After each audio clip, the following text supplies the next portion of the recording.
Welcome to Advanced Data Analysis 1 with me, Erik Erhardt, Professor of Statistics at the University of New Mexico. In this video, we'll continue Chapter 3 on two-sample inference, where we will continue with confidence intervals and t-tests. So there's going to be two scenarios where we are making comparisons between two samples. The first scenario is the ideal case where the sample standard deviation from the two populations that we're drawing samples from is equal. In that case, we can make an assumption of equal variance, and we hope we can derive that from the sample quantities that we calculate, see whether the equality seems reasonable or not. And if so, we'll make the assumption and we'll get the best, most powerful test for comparing those two means of whether the difference between means is equal to 0 or not. The second scenario is when those standard deviations are different from each other, in which case we'll use something called the Satterthwaite approximation to approximate the degrees of freedom for the t-test and perform the analysis in the standard way. All right, so I do have assumption here that we assume that the population distributions for our two groups are both normal, but we're going to relax that assumption in a moment because we have the bootstrap that will help us confirm whether the actual model assumption that the sampling distribution of the difference in means is a normal distribution or not. So more on that in a second. So a confidence interval for the difference in means has the same form as a confidence interval in a one sample test. We have a center plus or minus a margin of error. And our center in this case is the difference between the mean for the first group and the mean for the second group.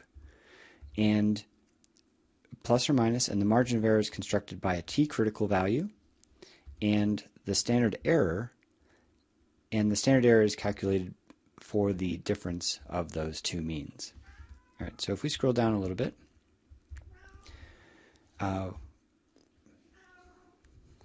also show that for testing the hypothesis that the means are different versus whether they are, whether they're equal versus different, we get this t statistic, which is the difference in sample means divided by the standard error. So both of these quantities, for the confidence interval and the t-test, rely on this standard error. That standard error, when we assume that the variance is equal for the two populations, has this form.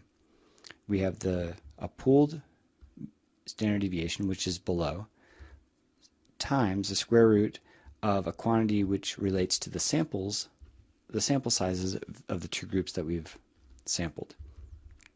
Finally, the pooled variance is basically a weighted average of the variances of the two groups. So S1 squared is the variance, or the squared standard deviation, for the first group, and it's weighted by the number of samples, -1, from the first group. Same thing for the second group. Here's the sample standard deviation squared, weighed by the sample size -1 for the second group, all divided by basically the sum of those weighting coefficients, n1 plus n2 minus 2 because we have a -1 and a -1.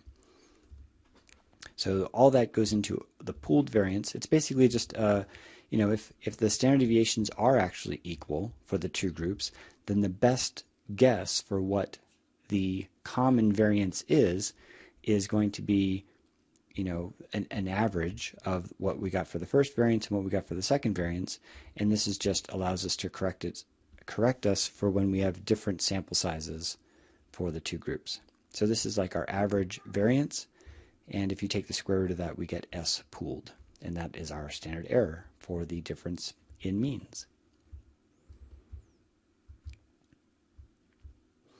All right, that's what all that text says.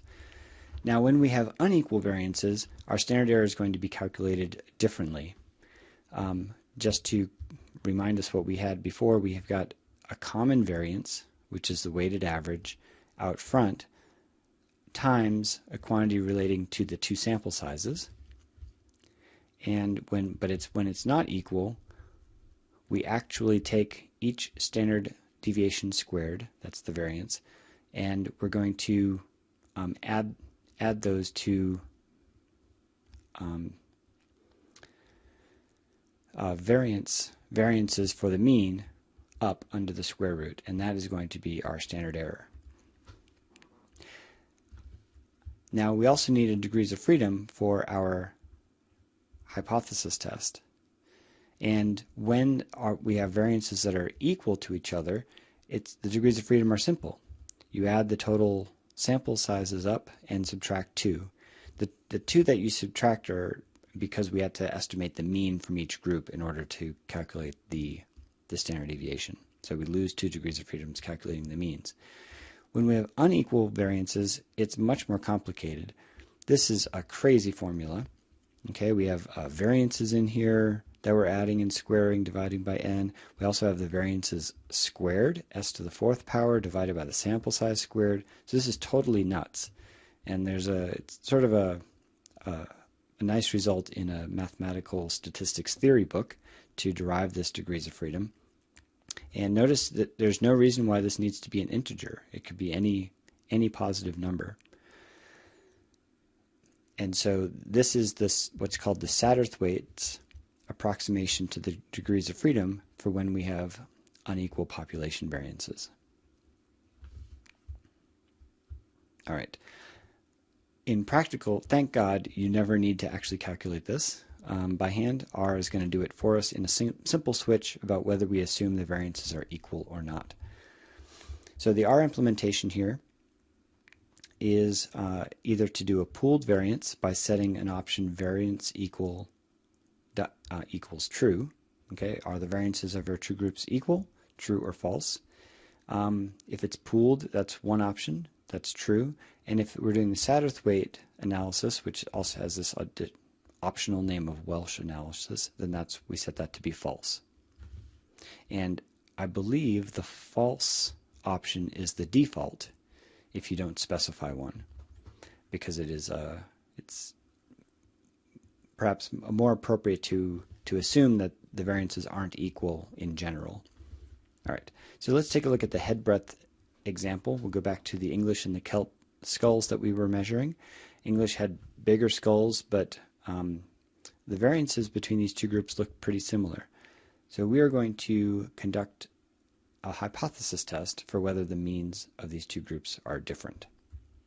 Visually, just reminding us, I'm paging way up, it looks certainly that like these means are different from each other. So do we have enough evidence to claim that's the case statistically? Maybe another quick set of observations that I made in the previous video. Looks like the variances for these two groups are roughly equal.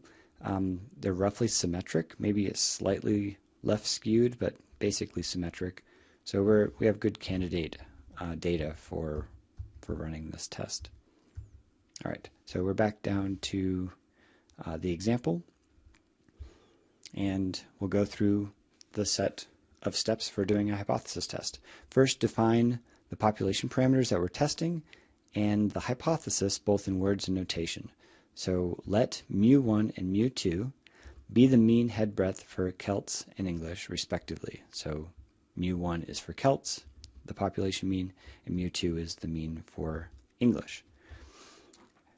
I haven't shown you how to typeset Greek characters, but so I recommend you look in my example on the website. If I scroll down to just above the timetable, I have my homework example, and you'll be able to find in here an example of typesetting this. In fact, if I just open up the RMD file very quick and search for /mu, the backslash, here let me zoom way in on this, and hopefully, I know when I zoom in it jumps around. All right, let's find this again. Okay, so here is an example of typesetting a hypothesis test. So to typeset mathematical notation, you include a $sign to start the mathematical notation and a $sign to close it. And the typesetting convention we use here is from LaTeX, LaTeX. And so you can look up typesetting equations in LaTeX. And just to give you a sense of how this would typeset, I'll try to find it in the other document as well. In fact, let me open that at the same time. And we'll look at both the result and the typeset. Total cigarettes.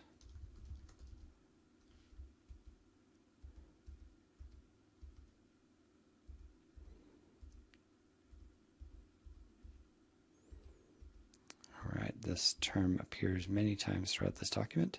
Here we go. All right, so we're typesetting this equation down here. So H naught, that's a subscript naught, colon, mu subscript d equals mu subscript nd. So that's our equation. So if we come back here, we have H underscore 0. So the underscore indicates to typeset a subscript, colon, slash, and then a name of a Greek letter typesets that Greek letter. So slash mu is Greek letter mu. It's the Greek M. Underscore, and then here's an alternate way to do a subscript. I'm including in curly braces the characters that are included for that subscript. And it's not necessary for a single character, just like for H naught, but it is important for when you have multiple characters and you want them to be grouped. Then we end the $sign. So all of that typeset this, what's in this box.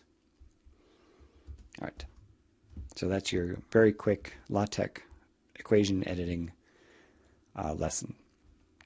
So we've got mu1 and mu2. That's the head breadths, the mean head breadths for Celts and English. In words, we want to test, is the difference in population means between Celts and English different from 0? So in other words, are they equal? So here's the null hypothesis of equal means. Here's the alternative of different means. Alternatively, you can specify it as a difference. Is the difference equal to 0? All right, those are equivalent statements. If we look very quickly at the summary statistics for these samples and look at, say, I've calculated the mean, standard deviation, and length for the Celts. I've put that into M1, S1, and N1. And for the English, those are the 2s. And so here are the 3 values for the Celts. Here are the 3 values for English. And we look at the means look about 16 millimeters different. The standard deviations don't look very different. They're different by 1 unit. And we have slightly different sample sizes. Sample size is not really a critical issue here. I'm showing you that you can actually calculate the pooled variances that we're going to get automatically below. So if you want, you can look through the calculations here. I'm going to skip them for the video. I've even calculated the degrees of freedom for the Satterthwaite. And notice I've used variables, S1, N1, that I calculated before. This is generally the way to go, so that you define variables such as M1, S1 that hold the values for means and standard deviations and so on. But then when you write an equation, write the equation in terms of those variables. That allows you to calculate other values of those variables and still use this equation formula that you've constructed. If you hand type the numbers in here, then you don't get to reuse this equation you work so hard to type. All right. So specify our confidence level. So we're going to do a 95% confidence interval. That will be the same as a type 1 error rate of 0.05. And let's assume equal variance and do calculate the t-test as well as the confidence interval.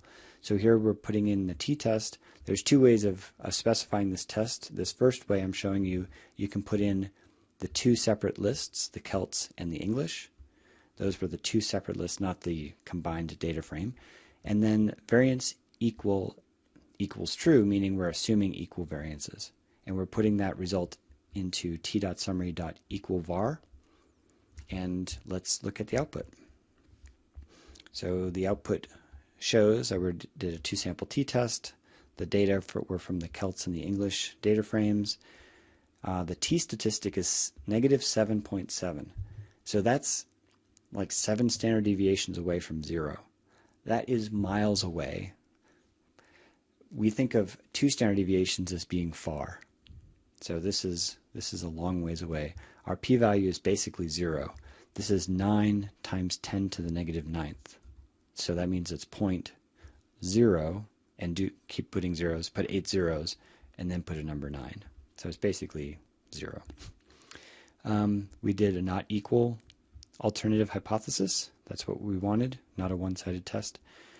Here are the individual means for the 2 groups, and those are the same means that we saw above. And then this is the confidence interval for the difference in means.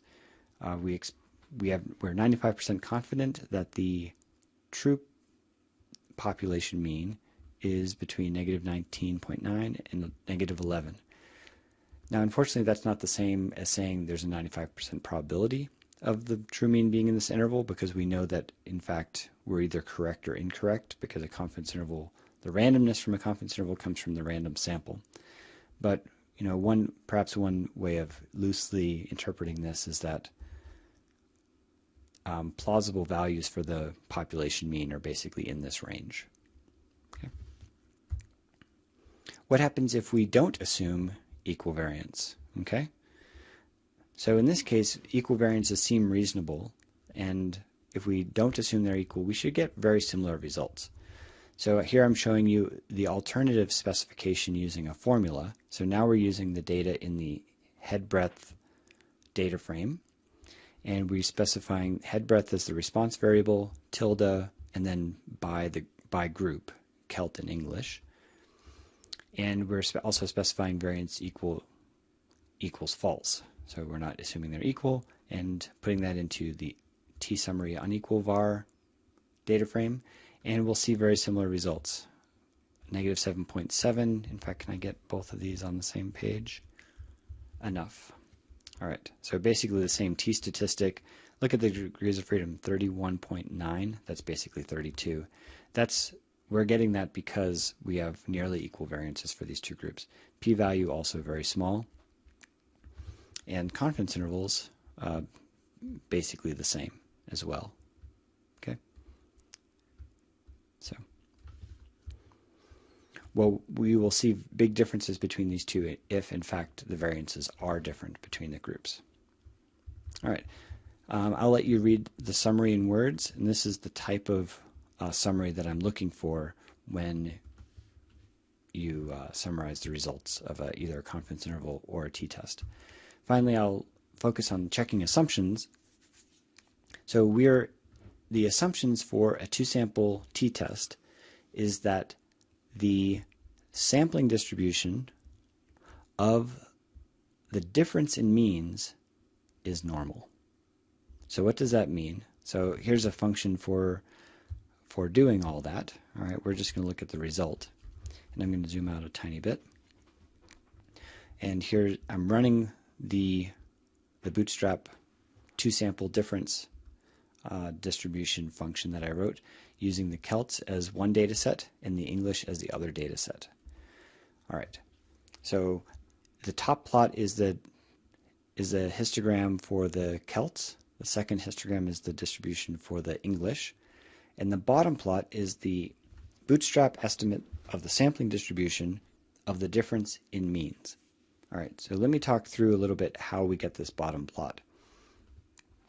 To remember the 1-sample bootstrap function, when we had 1 sample, we would draw resamples from that distribution. So we'd resample the points with replacement and calculate a sample mean, and we do that over and over again. But now our interest is in, I'm paging up for a second, the difference in means. So what we need to do is, from the first distribution, draw a resample of these points, calculate the mean. And from the second distribution, we draw a resample of those points, calculate the mean, and then calculate the difference between those 2 means. And then we plot it down here. And we do that in this case, 10,000 times. Draw another sample, calculate the mean, draw another sample, calculate the mean, calculate the difference between those means, plot that difference. If we do that 10,000 times, we get this curve. This is the sampling distribution of the difference between means, and it needs to be normal. So as we look at this, the black histogram with the black curve is the estimate of that sampling distribution, and the red is a true normal distribution. And if I zoom in a little bit on here, that looks beautiful. You know, there's a tiny bit of variability. That's sort of, you always sort of expect to get a little bit of that.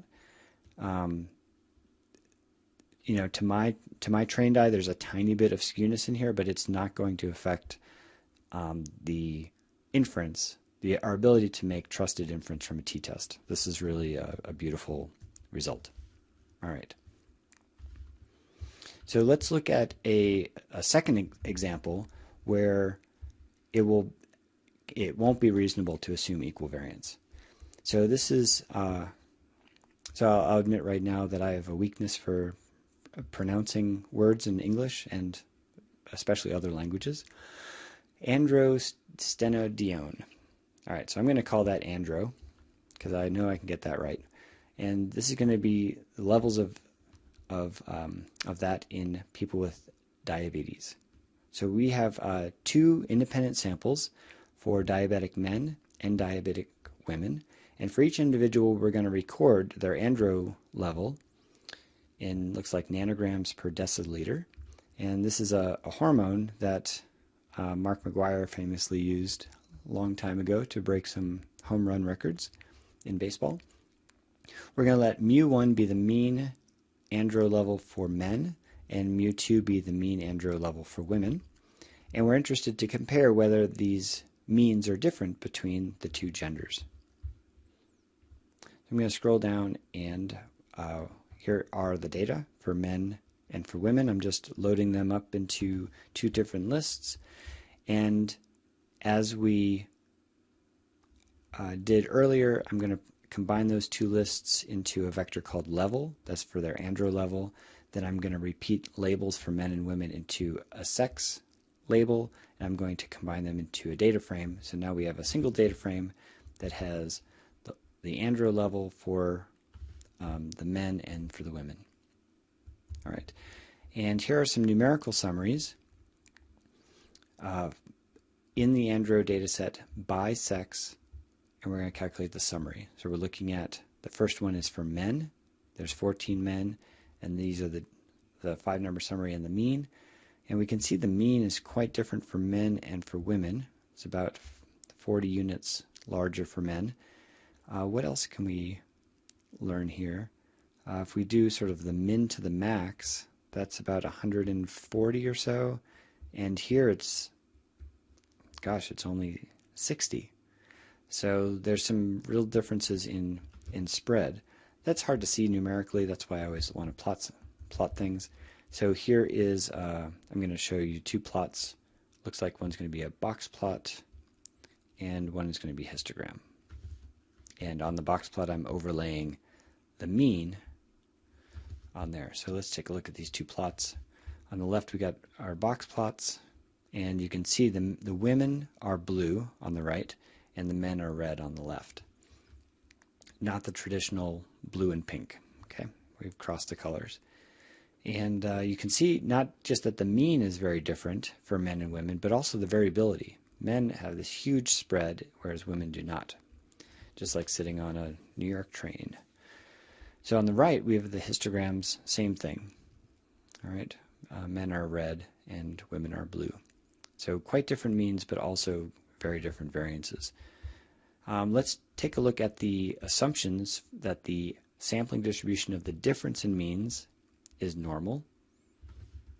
So we're going to load this into my bootstrap function. The top are men, the bottom are women, and the bottom is the sampling distribution of the difference in means. So what do we think? Is that sampling distribution normal? I feel pretty good about this. There's a little bit of systematic difference. You can see the black curve is a little bit below the normal on the left, and then above near the center, and then below to the right of center, and then above on the right. So that's an indication that we have a little bit of right skewness to our sampling distribution, but this is fairly inconsequential skewness in the sampling distribution. These tail probabilities, and in particular, say the last 2.5% on either side, match up pretty closely. I feel pretty confident, or feel pretty comfortable with the sampling distribution.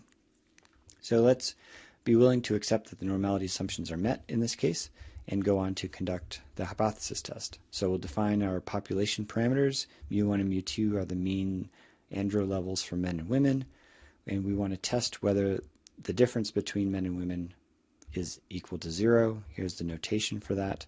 The null hypothesis is that the difference is equal to 0 versus not equal to 0. And let's perform our hypothesis test. So in our andro data frame, we're going to test the level for between the two sexes, and we're not going to assume equal variances. The test by sex shows a t-statistic of 3. So, around 2 or 2.25 is our cutoff, and we're well beyond that. So we're getting a p-value that's less than 0.05. We have sufficient evidence in this case to reject the null of equal means in favor of the alternative that the means are different. Degrees of freedom, notice we're using the Satterthwaite approximation, 16.25 degrees of freedom. Our confidence interval of the difference is quite wide, between 11 and 62 is the difference between these two groups. The observed difference, which isn't reported, is whatever the difference between these two numbers are. 25, 35, 37, roughly 37. All right. And remember, I made this cool function, this t-distribution p-value function, to show what the p-value looks like. And so that's just this little tiny shaded area way out here. That's 3 standard deviations away in both directions. So that's pretty strong evidence against the null. And then finally, summarizing the result in words, the unequal variance analysis suggests that the null hypothesis is false because we have a large t-statistic, and the two-sided p-value is very small, less than 0.05. So because the p-value is less than 0.05, we reject the null in favor of the alternative, concluding that the mean andro level is different between men and women. So in my summary, this is important. You want to give the evidence for it, which is basically the p-value is less than 0.05, and then you want to say what your decision was, that you rejected the null in favor of the alternative, and then you want to conclude with what the contextual meaning is. So concluding that the difference between the mean levels between men and women are different.